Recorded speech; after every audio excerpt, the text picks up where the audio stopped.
Good evening, everyone. It is 7:02. I'd like to call the meeting to order. Is there any addition to the agenda? We need a motion to adopt it, if not. Moved by Councillor Hill, seconded by Councillor Cooper. All those in favor? Against? Motion is carried. Declaration of conflict of interest. Does anybody have a conflict with any item on the agenda tonight? No? So we are going to item 4, Western Regional Enterprise Network. Angeline Leblanc, Director. Good evening, everyone, and thank you for your time on the agenda today, and congratulations to the new council. I am here to present the Western Regional Enterprise Network, and she says it in French. And there's a lot among you that this will be a refresher, but for others it might be new. So I will go through what we are doing at the Western REN, our objectives, and then you will know when to send people to us. I will start with our region.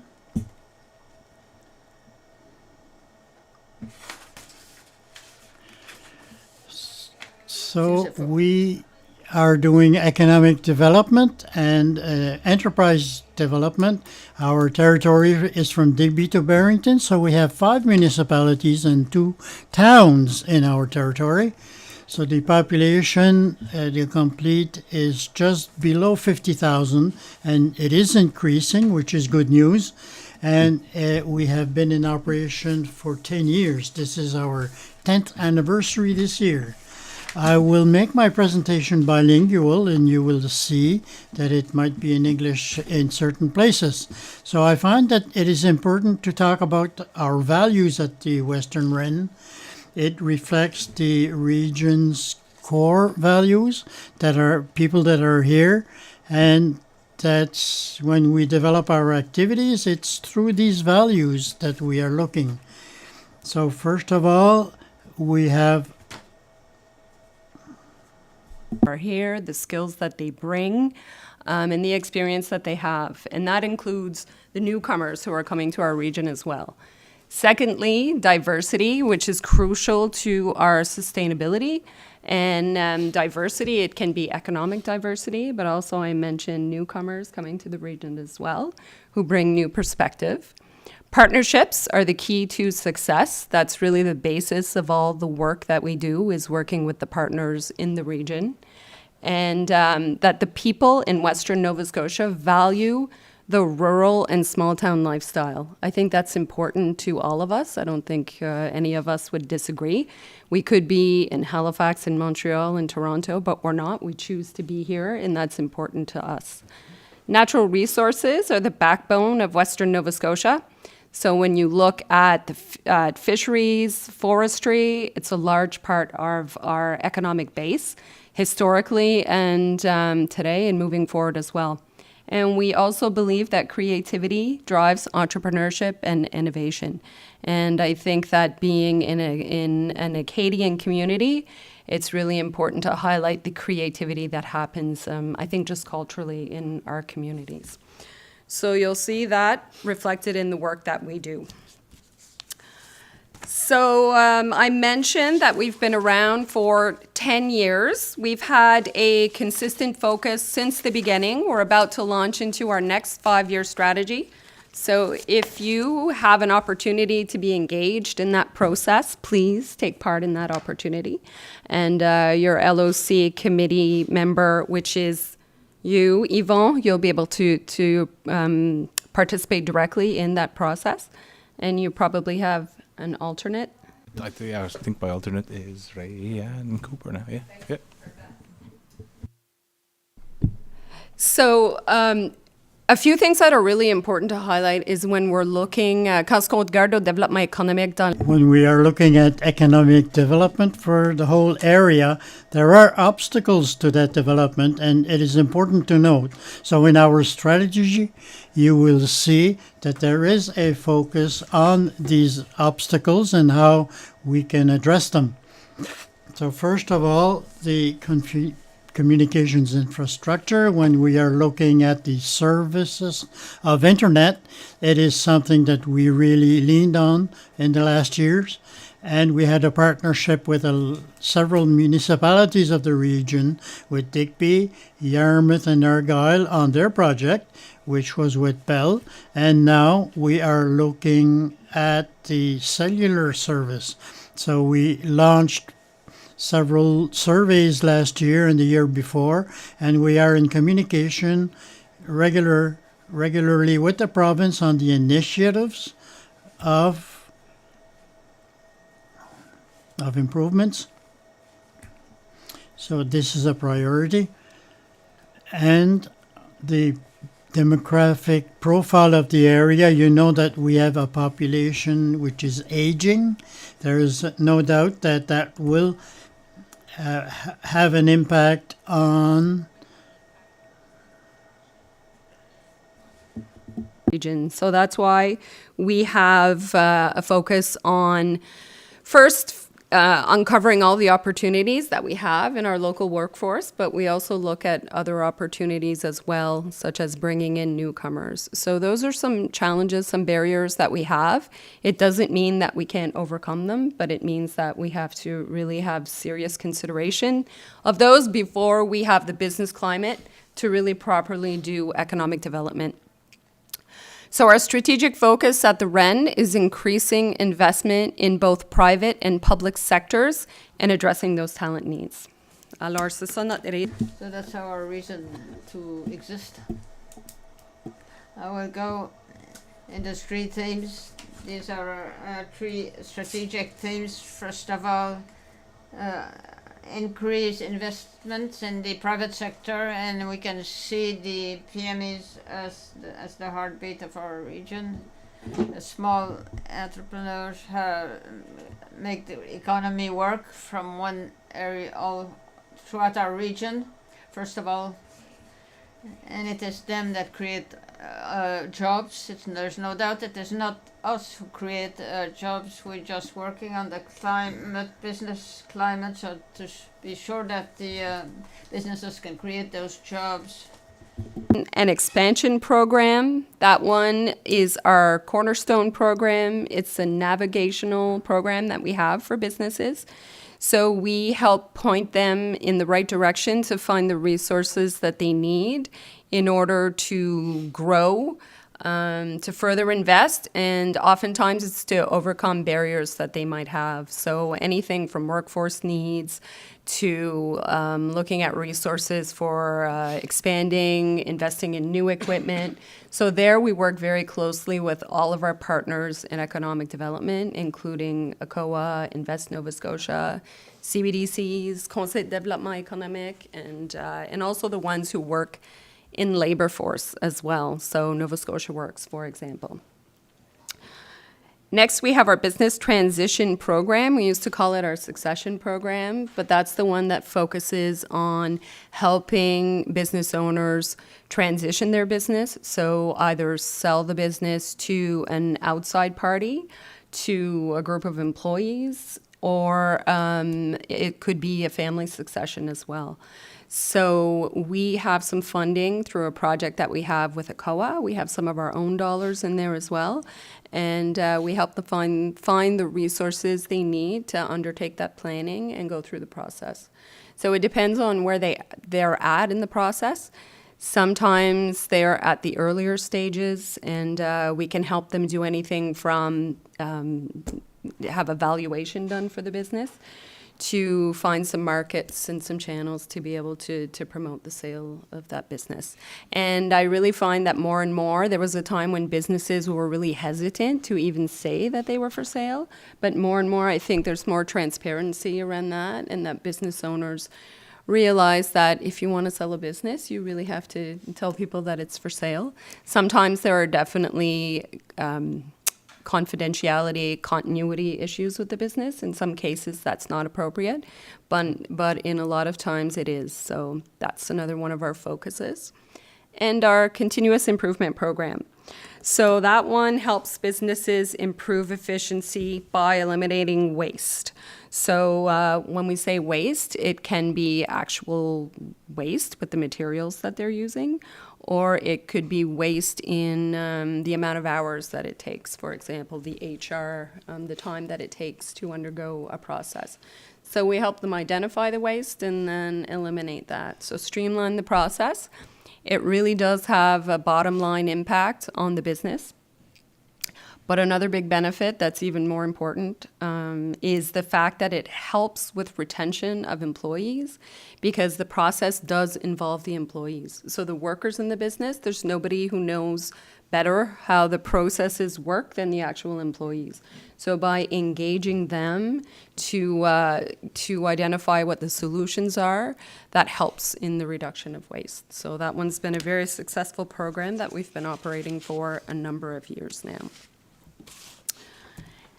Next up, we have increasing investment in public sector. So public sector, our main partners here would be our government partners. So you are our funders. I didn't mention at the beginning that our funding comes, at the beginning, it was 50% from the province, 50% from the participating municipalities.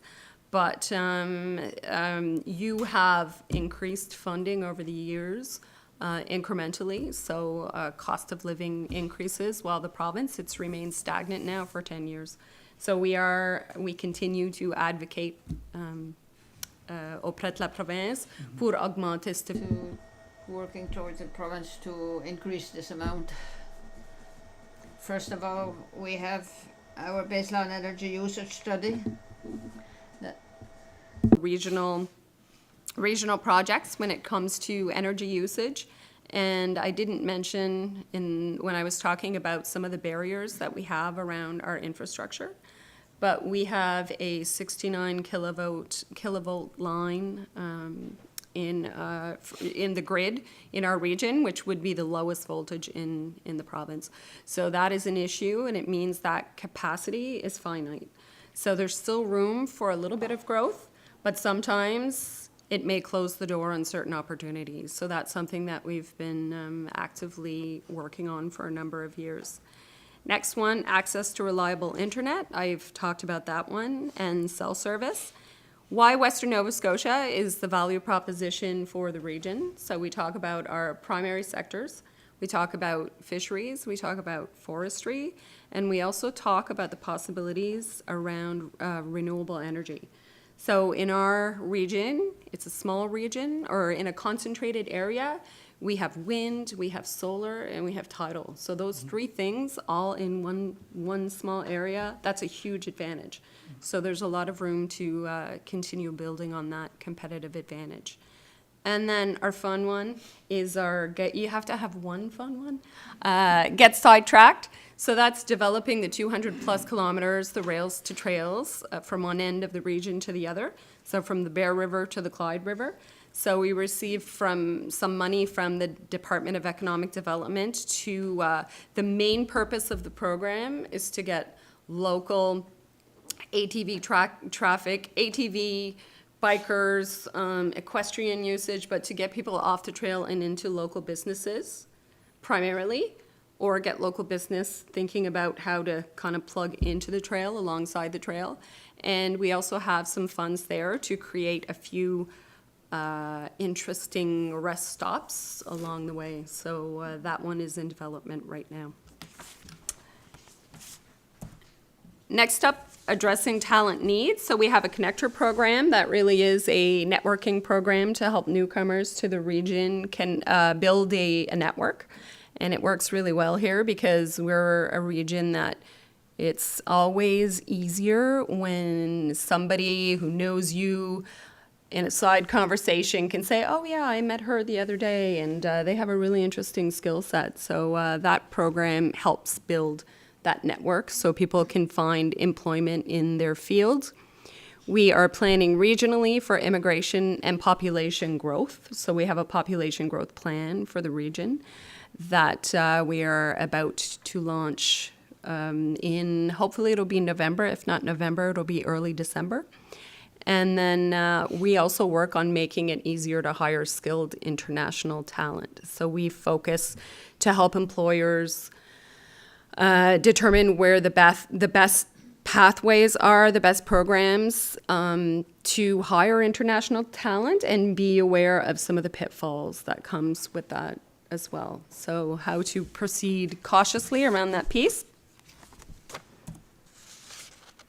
And then our staff, so that is our most current staff, except for Jessica Chant, who's in the middle on the bottom. She's on maternity leave as of last week. So we have Alex Rios, who is replacing her as our local immigration partnership coordinator. But basically the way the team is structured, you can approach anybody and they will bring it back to the center, and we'll make sure to connect you with the right person on the team. So our staff is located from Digby to Barrington, and our main office is in Yarmouth, but we have virtual offices around the region. We have one in Clare at the Centre de l'Entrepreneuriat. So a few of us share that office there. And with that, any questions? Merci beaucoup pour ça. Je sais pas s'il y a... Thank you for that. Does anybody have any questions? There is a focus on the retention for employees. Sometimes you go to Tim Hortons and somebody is looking for staff often. What is the focus that you are putting on recruitment? The focus that we presently have is we are having a focus on the health sector, and we are looking also at the staff in the homes like the Villa Acadienne. We are looking, it is a federal economic program that's called EMPP. So it is an economic program that focuses on the refugees, but it is the only program that focuses on this clientele, that economic clientele. So it is based on their skills, abilities, work experience. So it could be that they worked in their country before they were forced to leave, or that they learned the knowledge in the country where they are presently. So I had the chance to go to Jordan in May, and these are Syrian refugees who are in Jordan. So we have a partnership that is developing there with the Shapira Foundation and a local college that's called Luminous College. And the province of Nova Scotia is working to compare the curriculums to make sure that they are equivalent. So this is an example of a focus that we have on one program. And the candidates are supported in the field. So we are ready to help them here on this side to make sure that everything goes well. And I think that the chance for retention in this population is a lot higher than in other programs, because when you went through the whole transition program there, once you arrive in a community, you have a tendency to be more anchored. So it's not only to get the manpower, but it is to develop the community also.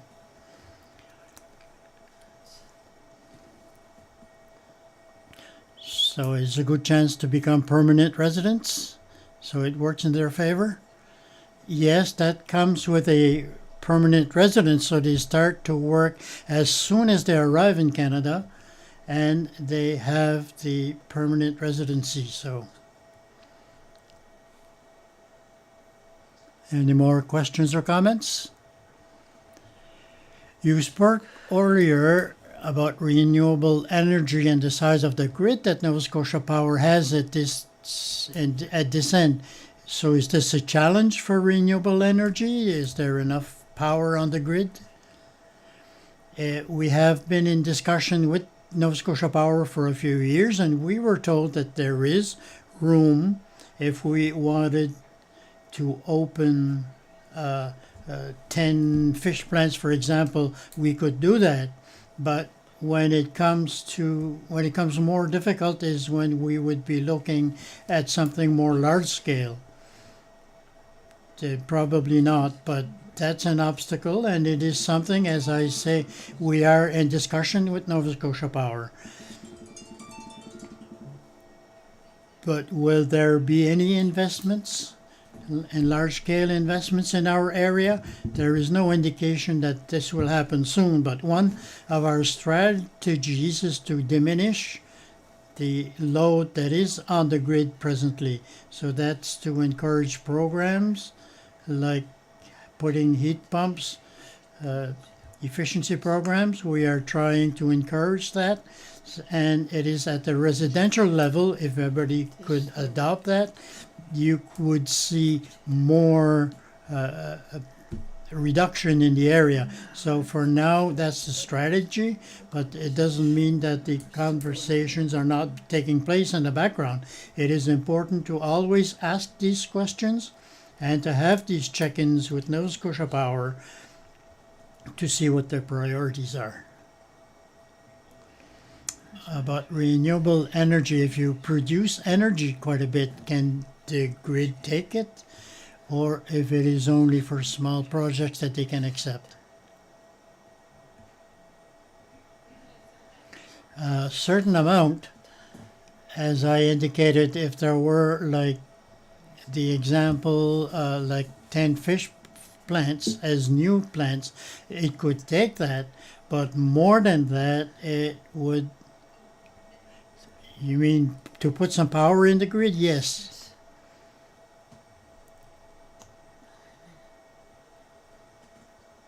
Councillor Evans?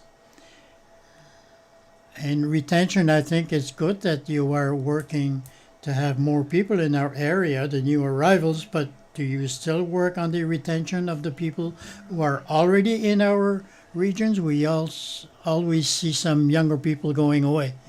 So that's the first time I'm asked that question, and I think that a part of our strategy in communication is to communicate the opportunities in the area, because there is endless. When you look at the trails and the quality of life that we have here and that balance with work life, we have it here. So it's not only in the trades, it's in the sciences, renewables. We are looking at St. Anne's. We are looking at the resources and programs that are there. The opportunity is there, and it is part of our strategy to communicate. So right now we are preparing to launch a campaign, positive campaign regarding the area, and what we have as it's to look at what we have in the economy. If you are a student at St. Anne's, or if you are going into the trades, or what it is. So I hope that we will be able to do that.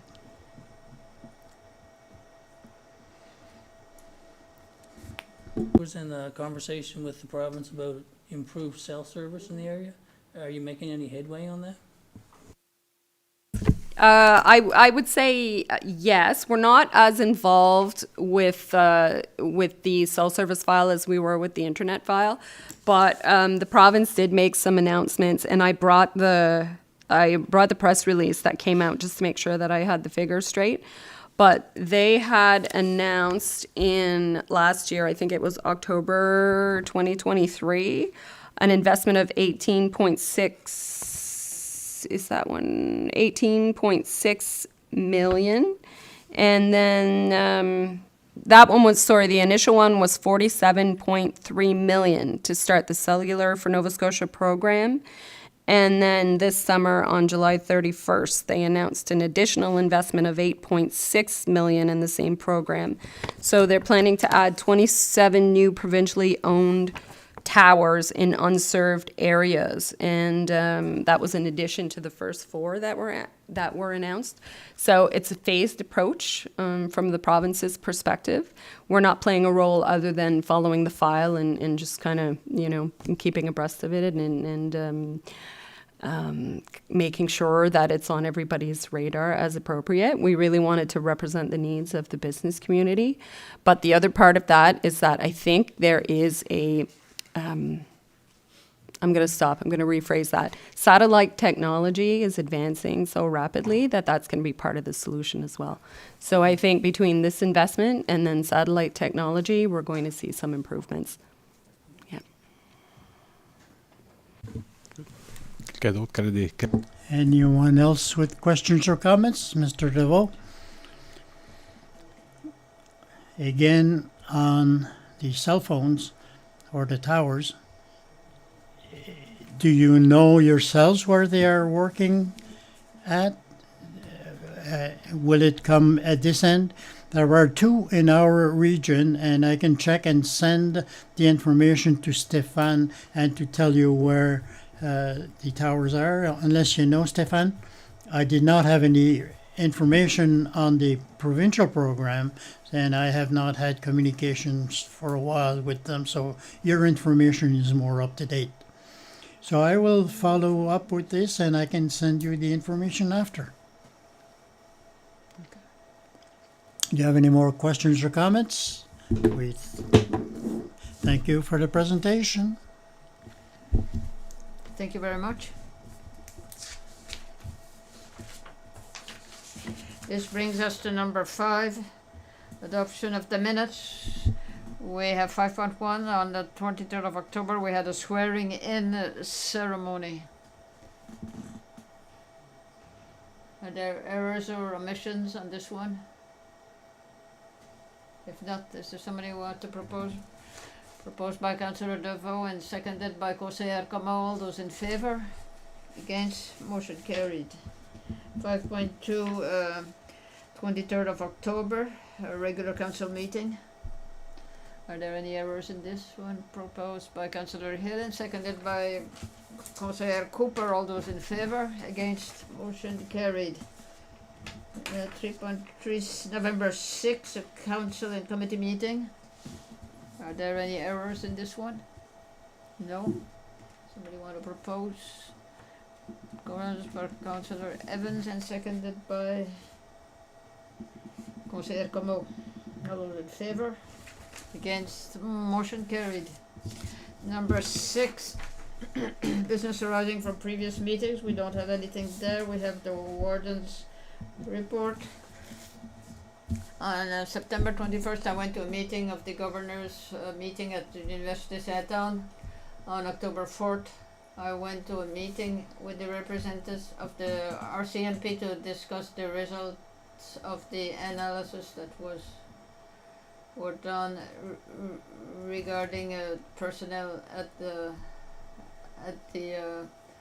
Metegan. So we will discuss this later on. On November 9th, I met with the president of Transport de Clare to discuss the services offered in our community, what they're doing and what we could build from what they're already doing. On October 16, I met a meeting organized by Chris D'Outremont to discuss the fishing industry and lobster here, and see what the challenges we're facing today and where we can help fishermen to help them with this. There was a lot of good information.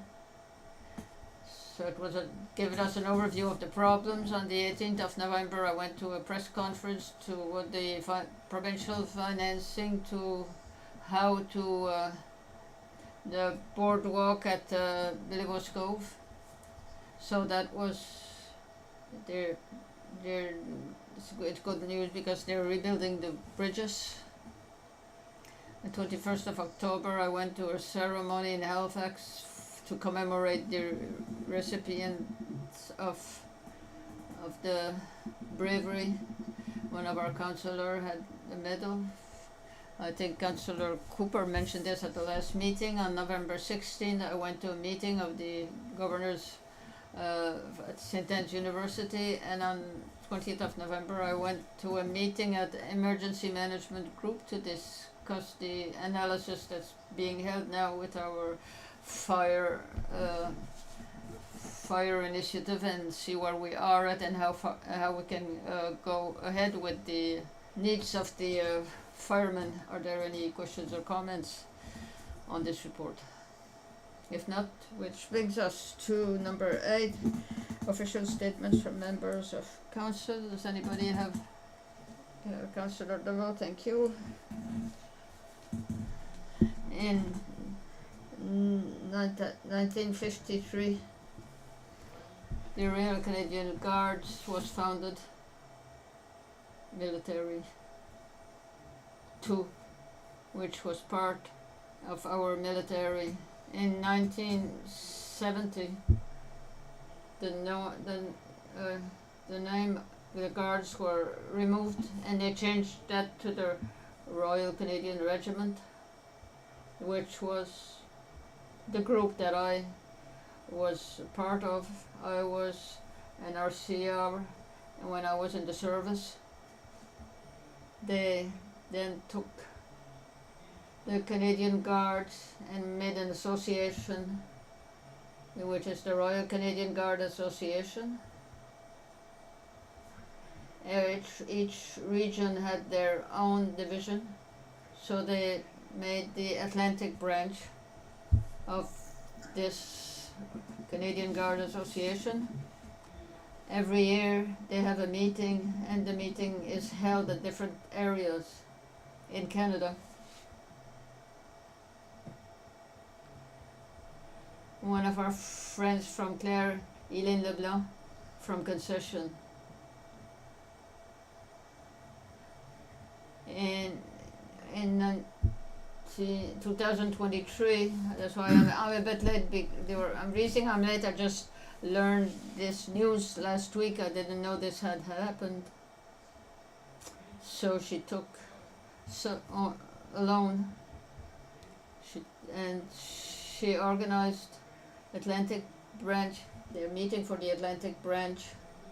Normally they have a committee to do this, and there are many people involved, but because her father was part of this regiment, retired from service, he was a member of the Canadian Guards. Elaine said that she wanted to organize this project. She succeeded very well to organize the project. They had around 80 members from throughout Canada who came to Clare. It went very well, and I would just like to congratulate and thank Elaine for all the work that she to organize this project. They recognized her in Fredericton. She was there for a meeting, and they gave her an award that she didn't know was coming up. So I'd like to thank Elaine Leblanc for all the work that she has done to organize this meeting of the Royal Canadian Guards in Clare. Thank you. Would you like to send her a certificate? Yeah, okay. Anybody else has official presentation? If not, I would have one. There was a big anniversary in Mavilat on November 9th.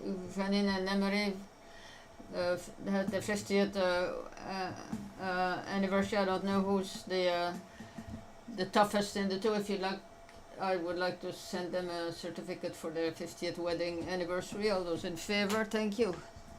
So finishing this now, give us to number 9, correspondence. That letter from the Honourable Kim Maslin, Minister of Nova Scotia Department of Public Works. In front of the Villa de la Baie in Meteghan.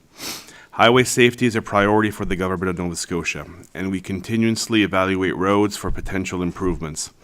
I have been in contact with the area manager, Pamela Melman-Shand, who has reached out to the traffic group to request an investigation of this section of road. This investigation will determine if a crosswalk in front of the Villa de la Baie is warranted based on current standards. Thank you once again for bringing your concerns forward. If there are any other further questions on this matter or additional information, please contact Pamela Melman-Shand, Area Manager, by yours sincerely, Kim D. Maslin, Minister of Public Works. Question des Any questions or comments on this item? This correspondence, Councillor DeVoe. If he's coming back, if they're making a recommendation that we need a crosswalk there, will the municipality, does it have anything to say about this? Do we have to support this request? From what I understand, they make a recommendation of what it would be needed if we want one, but it's the municipality that decides whether or not we want it or not. Is that what your question? I don't know if it answers your question, Councillor DeVoe. Thank you. And it's the same question. It's us that we pay the expenses. Yes, it would be us to pay the expenses, but it would come back to what they want. I don't know if you remember the one at the high school. They wanted to have somebody. There was a man who was manning the crosswalk, so I don't know what kind of what they would be doing. So it's for them to say yes or no, but I don't know exactly what will be involved for us. I don't know. I think we have to wait for their recommendation before we go ahead on this while they're here. Do you have any other questions that you want to ask them while they're coming in the region?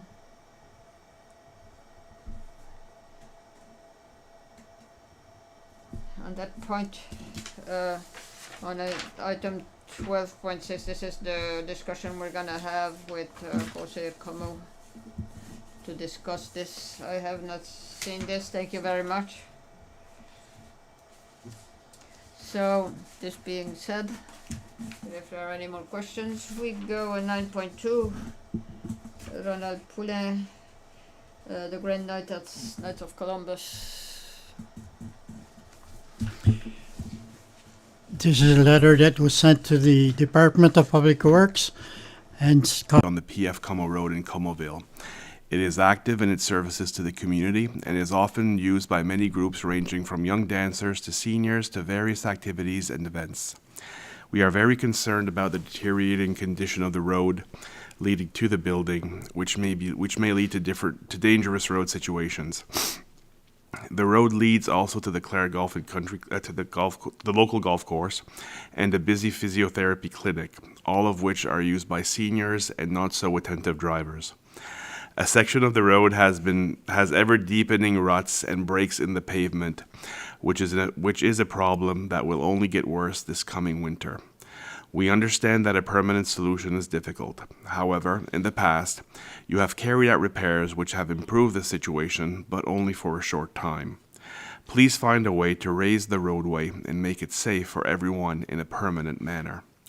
We are requesting that you please carry out the necessary repairs to this prior to this winter in order to improve the conditions of this section and make it safer for use by the many persons using this road. Thank you in advance for your consideration of this request. Yours sincerely, Ronald Poulin, Grand Knight, Seagun Council, 6348, Comoville. any questions or comments on this, Councillor DeVoe? Thank you. It's true that the road is not in good order. I went last week to see, and I got out of my vehicle and I walked down, and it is more than a foot deep. I don't think it's acceptable to have a road like that. If it were anywhere else, it would have been repaired, and it's been a long time. So I think we should start the process with a letter that they come to fix that road. Thank you. Any more questions or comments? Do you want to make a motion, to send a letter also?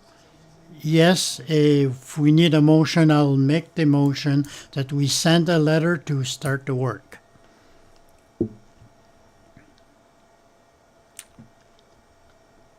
Anybody else want to comment on the motion? Councillor DeVoe has a motion proposed, seconded by Councillor Cooper. All those in favor of sending a letter to the department? Against? Motion is carried. We shall do that.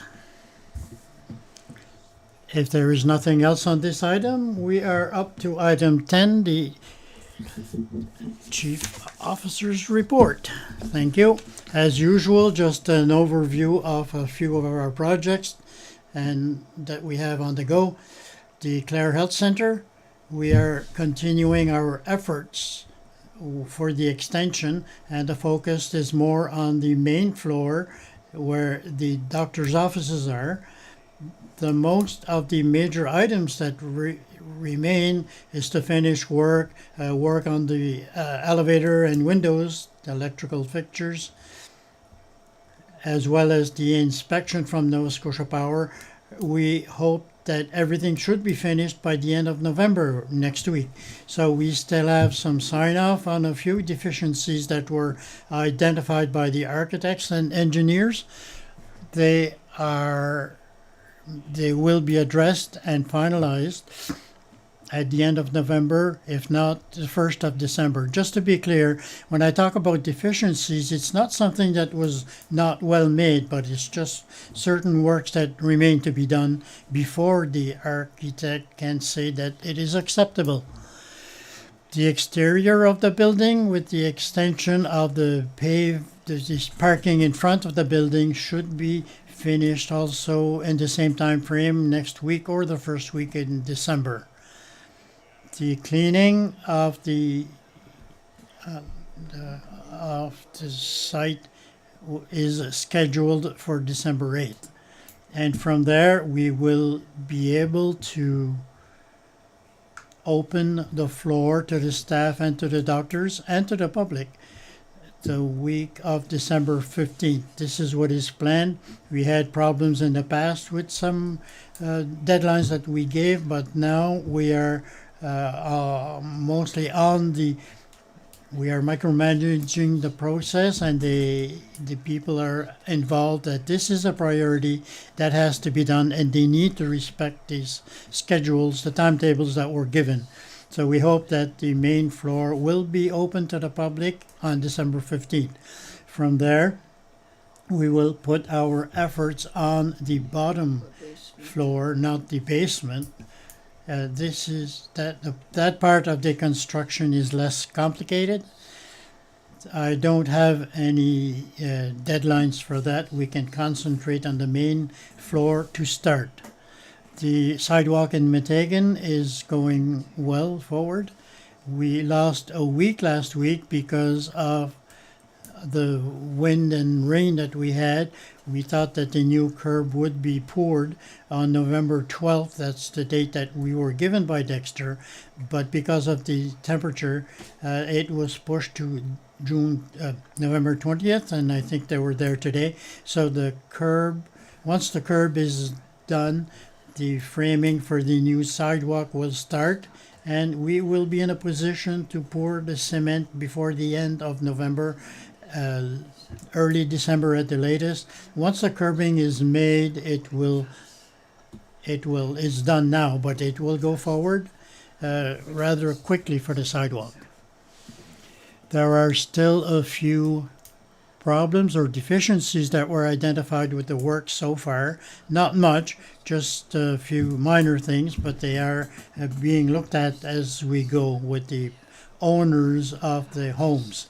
So the contractor, Harris and Garian, are very good to deal with the homeowners where they had a few problems with their driveway. So the Veteran Center, since my last report, everything is going well on the site. For security problems, there is no problem. The foundation The work for the foundation and the other slab is finished. The slab has been poured last Friday on November 15th, and there was a delay of a couple of days because of the weather. The framers are on site today. They are starting to frame. When I went by at noon, they were framing the back wall. The windows should arrive on the 26th of November next week, so it will have to go forward, but it's going. All the siding and the materials should be on the site within the 2 weeks. So we are, for visibility, Public will be able there will be some big changes on the site. So for the tender packages, that included the footings, the foundation, the superstructure, all that tender package has been awarded. It is not awarded to one contractor, it's a variety of different contractors depending on the work that needs to be done. The tender package 3, mechanical electrical, that one is almost all done or granted. We need the steel work, the painting, the accessories for the washrooms, and the signage. So I imagine that through the municipality, Grey Cardinal, we will be able to do that in the next 2 weeks. For what is the date to complete the project? We're still looking at the date from a completion date. We don't have it yet. As far as the extension of Sunset Road for the sewer system, because it's going with contractual, we will discuss this at the closed session this evening. Our project, Clare and Argyll Acadian Tourism Development Project, that's our panel project. This project is still going ahead. The last month I mentioned that there was a few vignettes remaining to be done in Clare. I think they're finished now for the Clare, and also 13 of the 23 ones for Argyll and Yarmouth. Our new website is still, it's alive, but it's doing very well. Last week we already had 37 hits on this site, so it's going very well. The top 5 web pages on the site are in November, Sebernard, the church, the park in Cape St. Mary, the Cap Fourchu, the Moulin Bangor, and the church in Church Point. So this is something that we're going to continue to follow. Like I said, the project was very popular and we have very good feedback. For our fire service review, the warden had mentioned in this report that we had a meeting today with the emergency management group, and here too, because it touches our contract with that project, with your permission, I would like to discuss this at closed session. Our Sustainable Community Challenge Fund that we did in partnership with the Société Historical Society, the one at the chapel at Pointe-à-Mageau. This project is going ahead very well. Since the last month, the work on the chapel has been completed.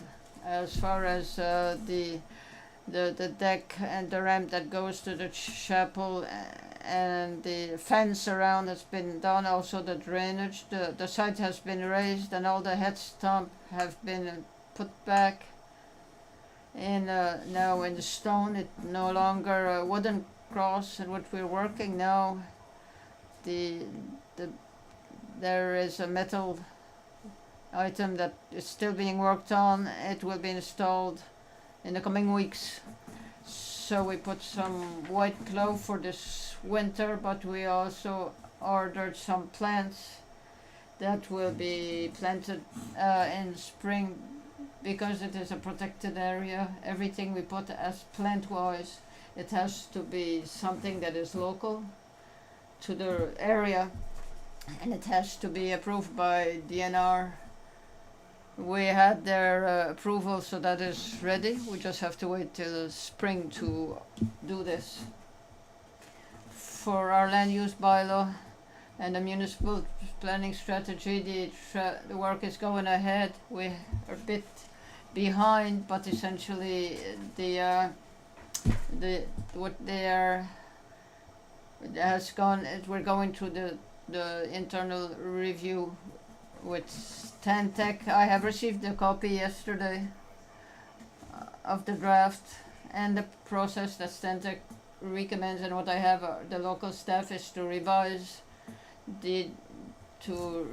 both documents and to come back to me with their comments between here and December 4th. From there I will give their feedback to Stantec, and I will also circulate a copy of the document, of both the documents to council for your revision. There should be a presentation with Stantec is to have a presentation to council in January for a first reading, and from there will be an open door session to talk about the plan, and then in February, March at the latest, there will be a public hearing and second reading of the land use bylaw for approval, and from then it would be presented to the province for the minister's signature. For the development of new habitations on the Contour Road, you might have seen a lot of movement there. The developer is focusing now to increase his capacity to fabricate these houses. So he needs new equipment to be able to fabricate this. This being said, in the last 2 weeks, there are 2 utility sheds that have been built at Little Brook. They are also started the construction of the 2-bedroom unit. This week we received the plans from the engineers for these 2 units, and this is starting to go ahead. They are also discussing with Nova Scotia Power for what kind of power they need for this site. The poles are Bell poles, and they're not from Nova Scotia Power. If you remember how this went along when we installed mainland, and this has to be, Bell has to, so they have to do a similar exercise for Bell and for Nova Scotia Power. But this is being done, the project is going ahead regardless, and from what I've been told, in spring we will start to see a movement on that site, including the one in Metegan. Also, there were still discussion on the one that would be built in Metegan, so the discussions with the developers are happening. For the Hectanuga fire things, the slab had been poured for the generator. The generator is in place now, and it was wired today.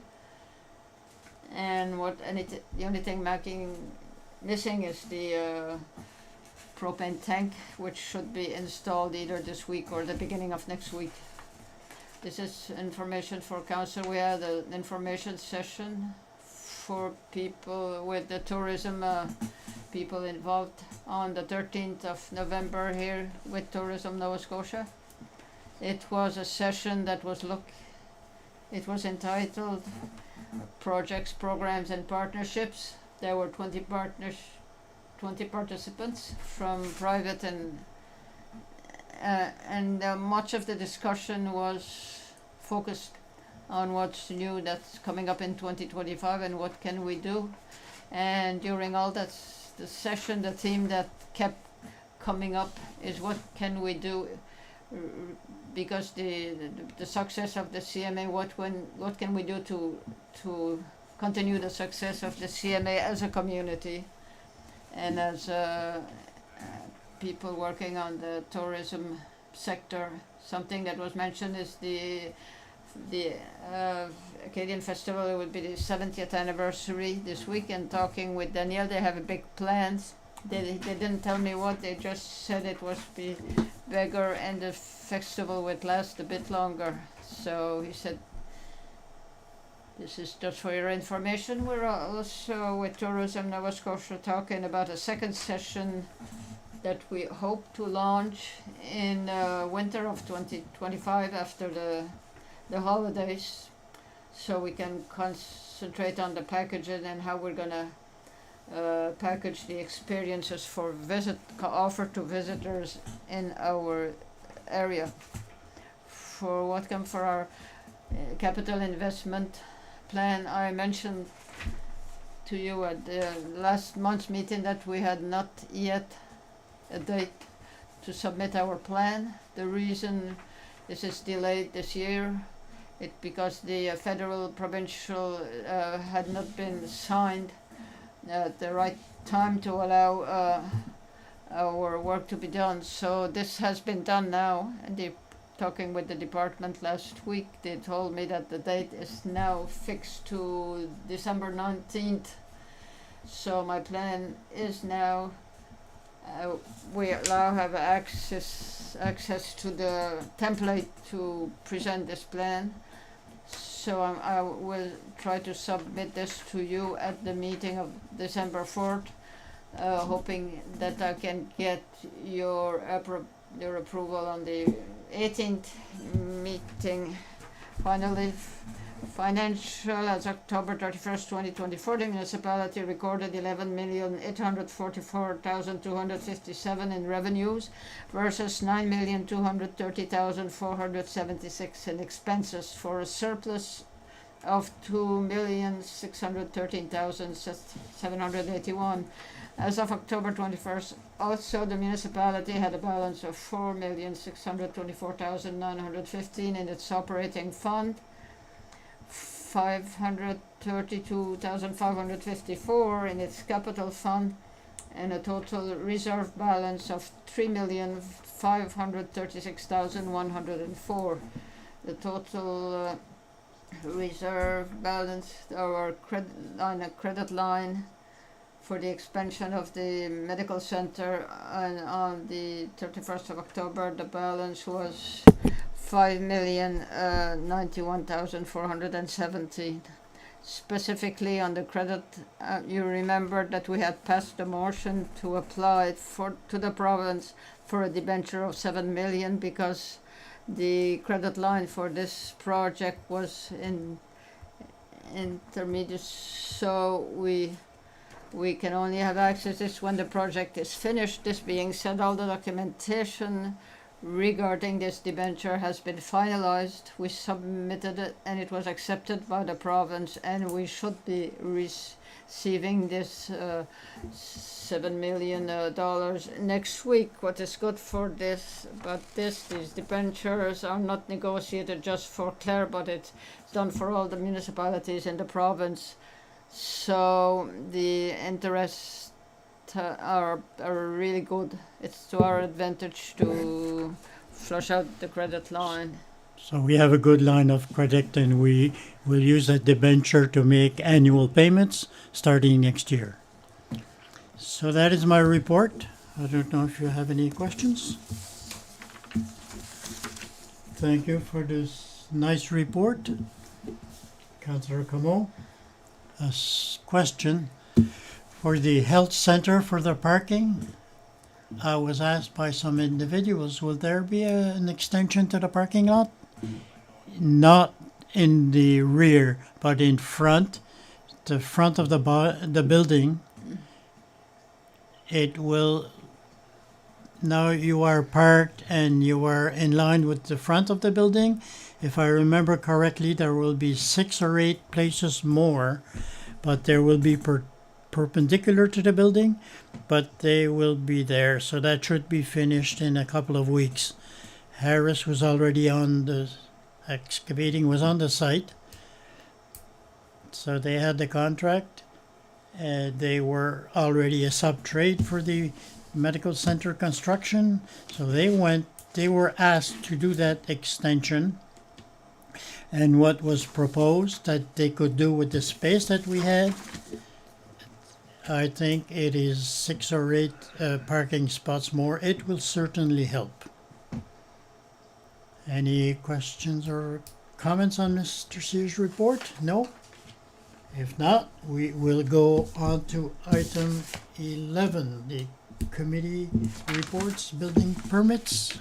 Permit report, 2023, we had 200 permits issued for a value of construction of $16,631,000. And 2024, we had 156 permits issued for a total value of construction of $14,899,000.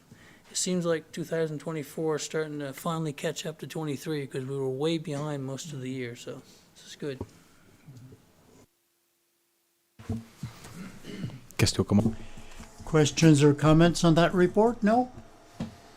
Item 12, 12.1, motion to approve the committee appointments.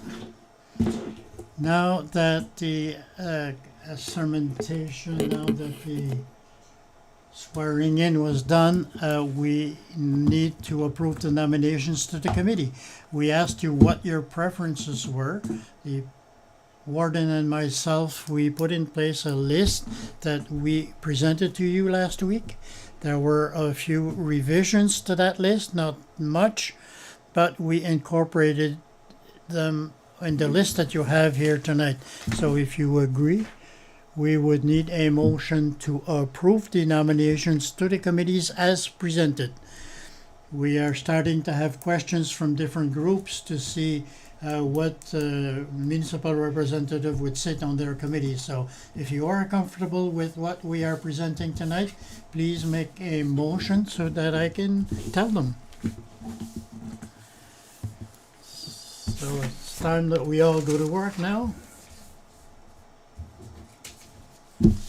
Questions or comments on this? Councillor DeVoe? I would like to make the motion. I move that the Council for the Municipality of the District of Clare approve the committee appointments as presented. Moved by Councillor DeVoe, seconded by Councillor Hill. All those in favor? Against? Motion is carried. 12.2, motion to adopt the Code of Conduct for the municipal officials. I spoke about this at the last meeting, but I will go give you an overview tonight if you allow, for those who are on the air. The idea for the Code of Conduct is something that is discussed at the provincial level and with the municipalities of the province since 2022. It's not unique to Clare. It will touch all municipalities of the province. So in January 2022, there was a committee put in place to work exactly on this. And the membership of that committee was Nova Scotia Federation of Municipalities, like the CAOs across the province, and the representatives from Association Nova Scotia Villages, and finally from the Department of Municipal Affairs and Housing, our colleagues at the province. So there were a lot of consultations. In 2023, there was a session on September 22, in March 23, and September 23 also, as well as the discussions that were held in conferences. The work for the Code of Conduct came up with 25 recommendations given to the province, specifically to the Department of Municipal Affairs. The Minister of the Department, John Lohr, accepted all 25 recommendations, so they were incorporated, and they created the new Code of Conduct for the municipalities with the rules, laws around that. The minister then said that each municipality and villages of the province must adopt this Code of Conduct with a resolution inside 60 days after the municipal elections held in October. So the date for us would be, for all municipalities of the province, would be December 19th. It is something that is strongly recommended. It is mandated. We don't have the choice, but at this point, there was a lot of work that was put in the document by our colleagues from different councillors and also from the administrators. There was a lot of work in the last 2 years on this matter. So I sent the information that I had specifically for this 2 weeks ago for your revision. So if you agree, my recommendation tonight would be really to make the motion so that I can communicate with the province and send it to the province, including an official copy of the resolution so that we can meet the requirements of the minister. I would not like to wait for December just because it'll be too close. I don't want it to reflect negatively on the municipality. The minister says in the letter that it should not be a problem for us, but the municipalities who do not adopt the code of conduct will see their provincial contributions cut. So, as I said, there was a lot of work done, and I think it is in the best interest to go forward and to adopt the code of conduct. Does anybody have questions or comments on this? No? Anybody ready to make the motion? I move that the Council for the Municipality of the District of Clare adopt via the resolution below the Code of Conduct for Municipal Elected Officials Regulations as prescribed by the Minister of Municipal Affairs and Housing for the Province of Nova Scotia, the Honourable John Lohr. Whereas the Minister of Municipal Affairs and Housing for the Province of Nova Scotia has made the Code of Conduct for Municipal Elected Officials Regulations, Nova Scotia, Regulation 220/2024, the regulations. And whereas municipalities are required to adopt the Model Code of Conduct prescribed by the regulations on or before December 19th, 2024, pursuant to Section 4, Paragraph 1 of the regulations and Section 23A of the Municipal Government Act. Therefore, be it resolved that the Council of the Municipality of the District of Clare hereby adopt the Model Code of Conduct as set forth in Schedule A to the regulations, which shall be titled the Code of Conduct for Elected Officials of the Municipality of the District of Clare. Proposed by Councillor Hill, seconded by Councillor Evans. All those in favour? Against? Motion carried. So now we have to act accordingly. 12.3, motion to approve the municipal tax write-off for the assessment account number 00661562. Yes, so essentially we found, well, I spoke to this about this at the last meeting, we found an error in one of our accounts for the property taxes. The former owner of the property in question, when we spoke with this, saw that the error was not did not originate here, but the PSC for the tax assessment role, and this was corrected. It had an impact on his tax assessment of this year, and the only way that we can correct this problem for this year for that owner was to do a municipal tax write-off. It's not a big amount. It's only $38.67. The reason I want to bring this to council is because the municipal government tax does not allow me to write off this tax without approval from council. I realize it's not a huge amount, but the owner will appreciate this. It's not just that he pays 38 and 65 for property that he has already sold, and the new owner of this, then everything will be in order. So I ask you to do this motion for this piece of property. Questions or comments on this one? Was somebody ready to do the motion? Conseiller Como.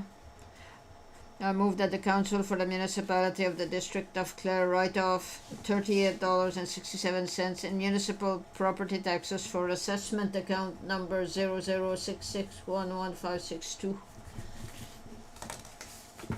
Proposed by Councillor Como and seconded by Deputy Warden Potier. All those in favour, against, motion carried. 12.4, motion to send a letter to, support letter to Solar Bangkok. This is following the presentation we had last week for the solar program for a construction of 5 solar parks in the municipality of Clare. We had a discussion the next day following their presentation at the last meeting. I just want to thank her for doing the presentation and to discuss certain questions. This being said, they have the intention to deposit their request to the province or with the province. I think before December 15th. So at the end of their presentations, they asked council if we could send them a support letter to help them with the rest. It is certainly my recommendation. I think it's a project that's quite interesting, so I think it would be very nice for our community to have this solar park. So I'm asking you if you agree on this to make a motion that we will prepare and send this support letter. Questions or comments on this one? No? Somebody want to make the motion to send this letter? Deputy Warden Potier. I move that the Council for the Municipality of the District of Clare send a letter to Solar Bank Corporation in support of their funding application to the Nova Scotia Community Solar Program for the construction of 4 proposed solar farms in the municipality of Clare. Proposed by Deputy Warden Potier, seconded by Councillor Hill. All those in favour? Against, motion carried. 12.5, motion to send a letter of support to Université de Saint-Anne. So University de Saint-Anne wants a support letter for their request to the program Immigration French for IRCC. So with the financing, the university is looking to hire a person to act as a liaison officer between the population, international student population, and our community. So our community, whether it be the organizations in the public sector or the private sector, I think it is very, part similar. There may be more of a focus on internet, but it has certain activities that are the project, like welcoming French program that is financed by the same department. Some of the criteria for that province would be specifically that the students, university students, are not allowed in this program. So this is sort of an add-on to that program, which it is, for me, it's something that really even if we tried to, the IRCC was not ready to change its criteria, so allowing us to work directly with the students, university students. So now this program that we hope that with the hiring this person, I think we'll be able to do this, to involve the university students. So it's my recommendation that we send this letter of support to Université de Saint-Anne. Questions or comments on this item? Councillor Cooper. I'd like to make a motion. I move that the Council of the Municipality of the District of Clare send a letter of Université de Saint-Anne in support of its funding application to Immigration, Refugees and Citizenship Canada. Proposed by Councillor Cooper, seconded by Councillor Deveau. All those in favour? Against, motion carried. 12.6 is a request for the crosswalk at 8236 Highway 1 Metegan.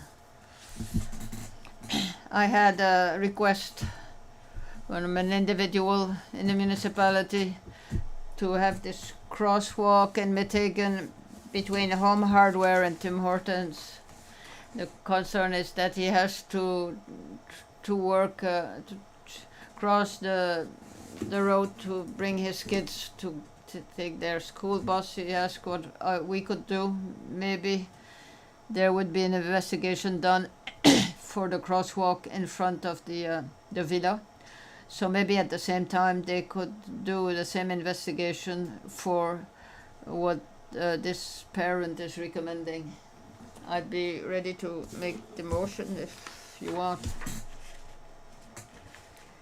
Before she makes the motion, do you have any questions or comments on that item? No? I move that the Council for the Municipality of the District of Clare send a letter to the Nova Scotia Department of Public Works inquiring as to the possibility of adding a crosswalk in front of 8236 Meteghan 1, right here 1, Meteghan. Proposed by Councillor Como and seconded by Councillor Evans. All those in favour? Against? Motion carried. So I think this finishes our new items for this evening.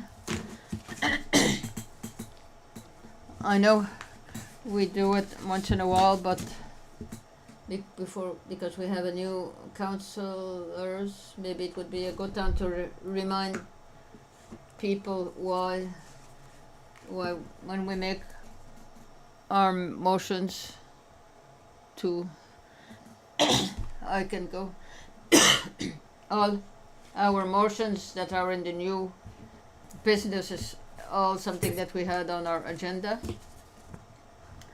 So the Committee of Council, about 2 weeks, we have 2 weeks to reflect on these and to think about the motions that are ahead of us, and then we present them again this evening to formalize them on this second meeting that we have each month. That's the long and short of the reason why we do this. This being said, so we're at number 13. We have 2 items in closed session. We have contract negotiations and personnel matters stuff. Before I ask for a motion, I'd like to let you know that our new meeting will be Wednesday, December 18th, 2024. We'll see you then here. This being said, we need a motion to go closed session, proposed by Councillor Cooper and seconded by Councillor Como. All those in favour? Against? Motion carried. Thank you and good evening.